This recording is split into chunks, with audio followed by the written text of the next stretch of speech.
Hi, I'm Kristina. Thank you so much for joining me for Jump Into Art Journaling, a free mini course. I'm going to talk to you about what exactly is art journaling, the importance of it for teens, and how to make a simple art journal. We're going to talk about backgrounds, writing, how to add dimension to your artwork, and how to be a paper hoarder. So if you have any questions as you're watching these videos, please reply to the email and I'll get back to you as soon as I can. All right, I want to start off by talking about what is art journaling, why is art journaling important for teens, and then what do teens have to say about art journaling.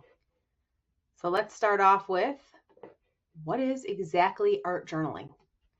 So art journaling is combining art and writing together. It's a safe place for you to record your thoughts, memories, emotions through arts and words. It is a personal journal. It's like a diary, but you're also including art in it as well. And it's a very therapeutic activity that relies on the use of art supplies and techniques without that pressure of creating this perfect piece of artwork. And that's what I love so much about it. There's no pressure. So I always tell my students, art journaling is a class where all of your art that you make is in your art journal. Everything is contained in this book. You experiment. You're going to try new things. If you don't love it, doesn't matter. Close the book. Move on. You're going to learn a ton of new art techniques. You are going to be open-minded. You are going to combine art and words together and express yourself through both of them. You're also documenting your life while focusing on the creative process.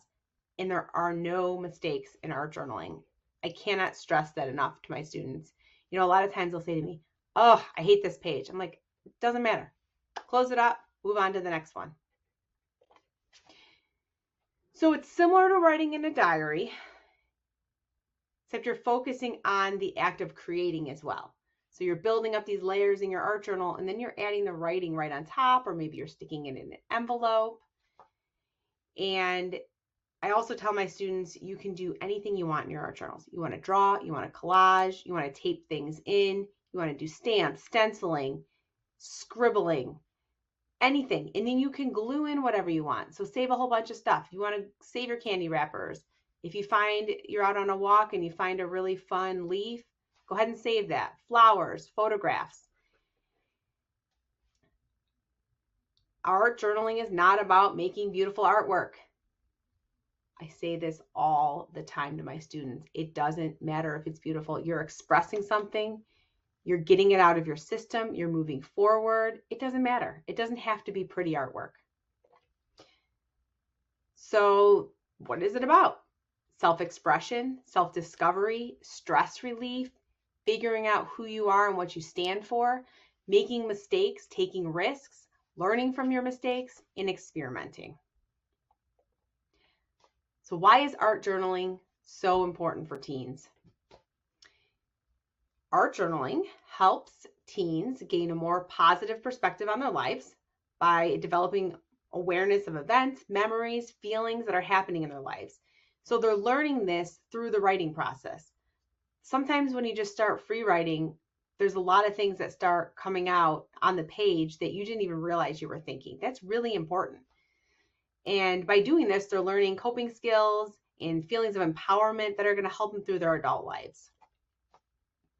Art journaling can help teens better understand their emotions and help them de-stress and let go of really intense emotions. Sometimes when you just write it out and you get it out on paper, you're getting it out of your system.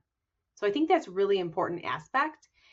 Creating has been proven to help teens reduce physical and emotional effects of illness and encourage self-expression, communication, social interactions, and self-discovery. In an art journal, a teen can create a safe place to explore their feelings without judgments, constraints, or guidelines. And I say this because I don't read what they write. I'm not judging their grammar. It doesn't matter. So there is no judgment. I'm not judging if they make a beautiful piece of artwork because that's not what art journaling is. It's about experimenting. It's about de-stressing. It's about getting things out of your body that you need to let go of. For young people, emotions can be a new experience. You know, when you're a teen, you have a lot of There's so many emotions. Sometimes they can't even deal with them. So art journaling gives them a really healthy outlet for their emotions and their highs and their lows. Maybe they're overwhelmed, they're confused, which is all normal. And emotions can be overwhelming when you're dealing with different life changes and events such as illness, death of a loved one, trauma, or even the ups and downs of daily lives. And I want to say I have a lot of students that are seniors that are dealing with a lot, that whole transition, deciding if they're going to college, where they're going to college. I can't tell you how many journaling pages I get about the stress of it and having to make that decision and where to apply to college and are they getting accepted? And they really do work all of these things out in their art journal. Art journaling is a natural way for our teachers to incorporate social emotional learning into their curriculums while placing ownership on the students. This is such a huge push right now at all schools, the social and emotional learning aspect. So this is a really natural way for us as art teachers to incorporate this into our classroom. Whether it be, I teach art journaling as a full class. It doesn't have to be taught as a full class. You can incorporate it into your studio classes by maybe just taking the first 20 minutes, or maybe you do it you art journal every Friday. So there are ways that you can incorporate this in without it becoming a whole class. All right, so what do my students have to say about art journaling? So I have one student that said, art journaling was one of my favorite parts of high school and allowed me to express myself in more of a messy way and explore the joy of creating. It made art feel both fun and more accessible. Spending an hour and a half every day with classmates, all working on your own journals while trading ideas, made me a more creative and happier person. Here's another one. I love everything about art journaling, from making the book to creating each spread. It really expanded my range of art, and learning new techniques every quarter really makes it engaging. It helps me to grow as a person, and getting to see my art improve over time makes me feel happy. There is a huge progression when you watch a student realize from the beginning of the year how much different their pages were through the end of the year. They love seeing that progression. And there really is. Every single student that I have, their art journaling pages are so different by the end of the year. All right. I love art journaling because it has pushed me to grow as an artist with each prompt and new art technique, while also allowing me the freedom to create what I want and express myself. Over the 2 years I've taken this class, I've seen a lot of improvement in my composition, use of color, and especially creativity. Each page pushes me to do something different than the next, and it's really cool to see the evolution throughout the pages of my book. I hope to keep up with art journaling for the rest of my life because on top of improving my art, I have found it is something I really love. Most of my students say they are going to continue art journaling after the class is over, after high school. They just love it. It's just so freeing, and I just can't stress enough. There's just no pressure. So I am going to show you next how to make a really simple art journal with your students. It only takes a couple of minutes. It's very quick, and it'll get you art journaling in no time.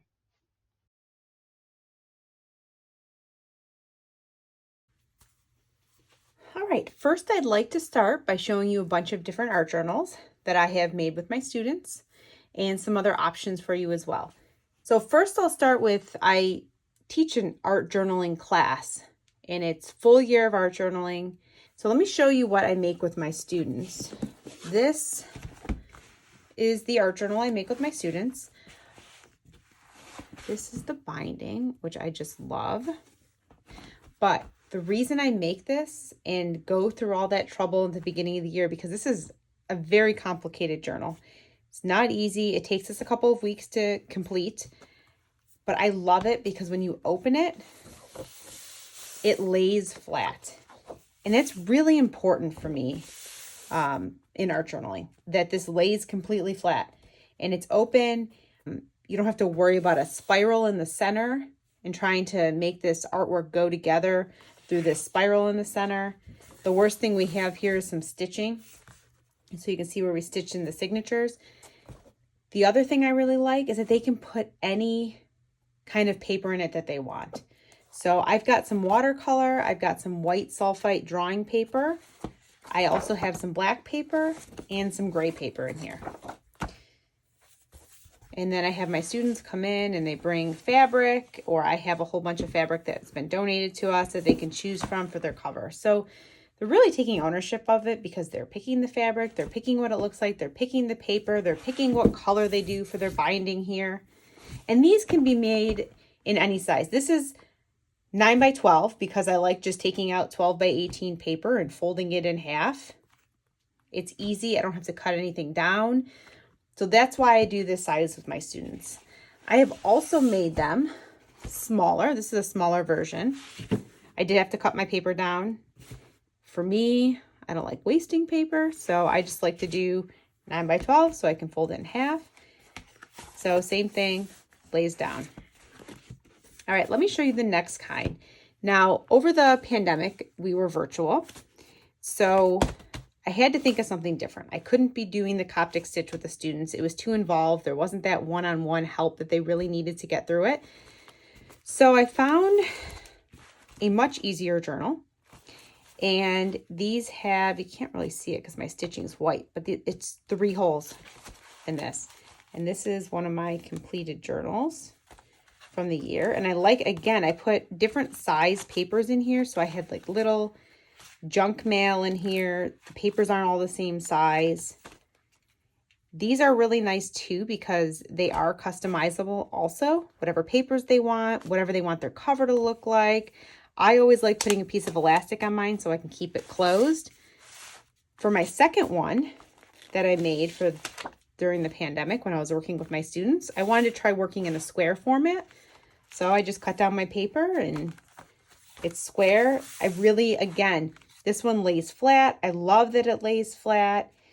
I really ripped pages. I tried to go very organic when I make these. And this was just easy. You can see the binding a little bit better here. 3 stitches. And then again, I added this elastic just because I like to be able to keep these closed. And then another option that I have given students, and I've showed students how to make, is I took an old book cover and we sewed in, again, this is the same stitching as I did in this book. You can add 3 signatures in this. So you just sew them each in separately. But the problem with making these with all of your students is that you have to have all of the book covers. I also got nervous, didn't want them going to the library and just taking a book to use. So I have made these with students who have brought in their own. I've showed them how. So, you know, some of my students have more of an interest and they wanted to make a second smaller journal. So I've shown them how to make these as well. These are super fun. So I have 2 different ones of these I've made with the binding. And these are just vintage books that I picked up at like garage sales, different like Goodwill, Salvation Army. Also, there's the option that if you don't want to make sketchbooks with your students, you don't have to. You can just buy a sketchbook. I would suggest something that lays flat like this. These are really nice sketchbooks. Probably find a way for them to decorate their cover and have some kind of ownership in it, but this is always an option. Definitely not your cheapest option, but if money is not a concern, then you know you can go ahead and buy your sketchbooks or your art journals as well. I've shown you 4 different options. Next, I'm going to show you how to make these journals that I've made with my students just because they're easy, they're quick. You can really have these done in 1 class period. And you can just start journaling.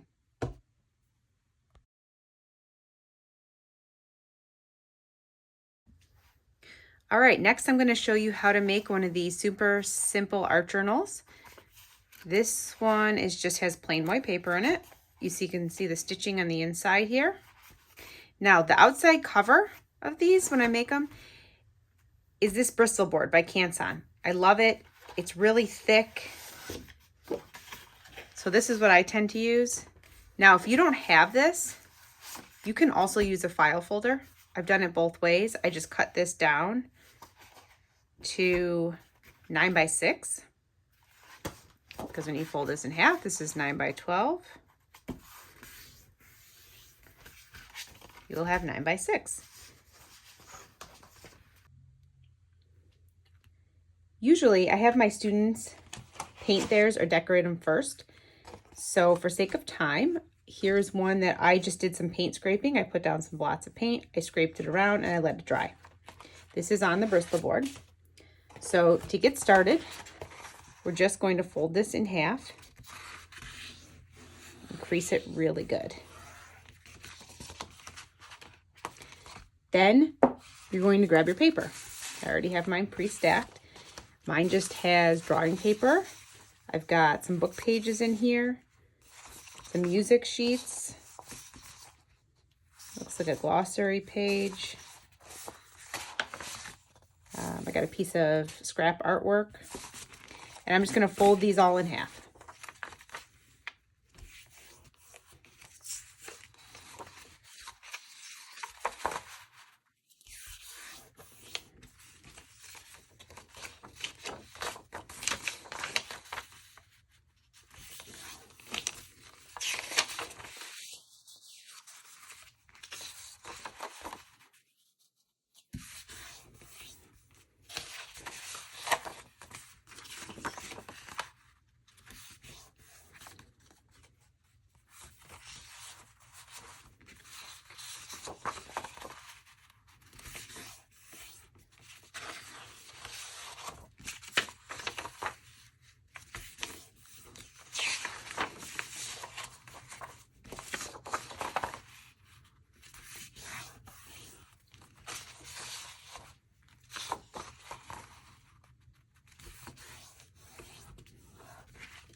Okay, now that everything's folded, you'll see that as I was folding them, I slid one over the next one. So you have my stack here, and they're folded together. All right, for the next step, you're going to need an awl. This is my favorite one to use. I also like to get out a healing mat so that I'm not poking through the table. I'm going to see how this fits in my book. It fits actually quite nice. Okay, we're going to poke holes, 3 of them. All right, I'm going to show you. I don't measure this, I just poke the holes. So I'm going to get a pencil here, and just so I can see where I'm going. 3 holes right there. You have to be really careful when you're poking through. And you poke right on the line. You got to poke all the way through.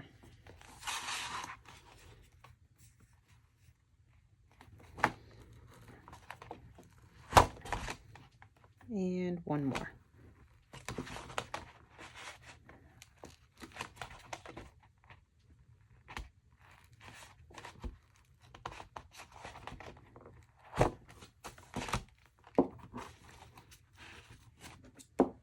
Okay.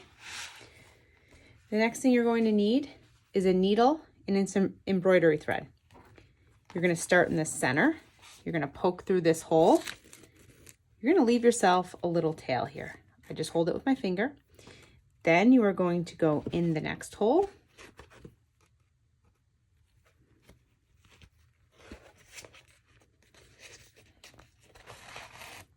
You are going to go out that center hole again. Then you're going to come in this final hole.